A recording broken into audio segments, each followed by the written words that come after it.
ఎవరైనా పిల్లవాడు తిరుగుతా ఉంటే What we will say? ఏమని చెప్తాం? Who is the mother? Who is the father? ఎవరు వాళ్ళ తల్లి, ఎవరు వాళ్ళ తండ్రి, ఎవరు? We will scold the parents. తల్లిదండ్రులను తిడతాం మనం. If your children are doing something evil, generally people, ఎవడు పిల్లడు రా వీడు? నీ పిల్లలు ఎవరైనా చెడ్డ పనులు చేస్తా ఉంటే వెంటనే మనం అడిగేది ఎవరు, వీరి తల్లిదండ్రులు ఎవరు అని అడుగుతాం. వాళ్ళ తల్లిదండ్రులకి పెంచడం చేత కాలేదు. తల్లిదండ్రులకి వీడిని పెంచడం. So when the children are involved in evil things, the father's honor is at stake. పిల్లలు చెడు పనులు చేస్తా ఉంటే తండ్రి పేరు ప్రమాదంలో ఉంటుంది అక్కడ. Joseph could not tolerate it. యోసేపు అది Oh, తట్టుకోలేకపోయాడు. these people are doing all the evil things, my father's name is at stake. వీరు అన్ని చెడు కార్యాలు చేస్తా ఉన్నారు, దుర్మార్గ పనులు చేస్తా ఉన్నారు, నా తండ్రి పేరు చెడిపోతుంది. Is it wrong తప్ప అది?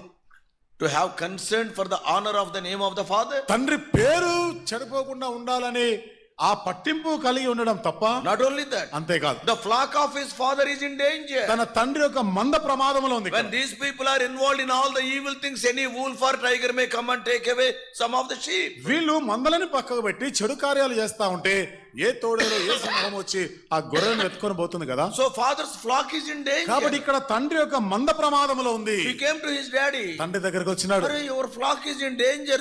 See, some sheep may be taken away by a cruel animal. నాయనా, నీ మంద చాలా ప్రమాదంలో ఉంది, ఏదో క్రూరమైన జంతువు వచ్చి గొర్రెలను ఎత్తుకొని They are పోవచ్చు. not bothered about the flock. వాళ్ళేమో మందని గురించి ఏం They are పట్టించుకోవడం లేదు. involved in their evil deeds. వాళ్ళన్ని చెడు కార్యాలు చేస్తున్నారు. Joseph was concerned about the honor of his father's name and the flock of his father. యోసేపు తన తండ్రి యొక్క పేరు ప్రతిష్టత గురించి ఆ గౌరవం కాపాడాలనే పట్టింపు కలిగి ఉన్నాడు.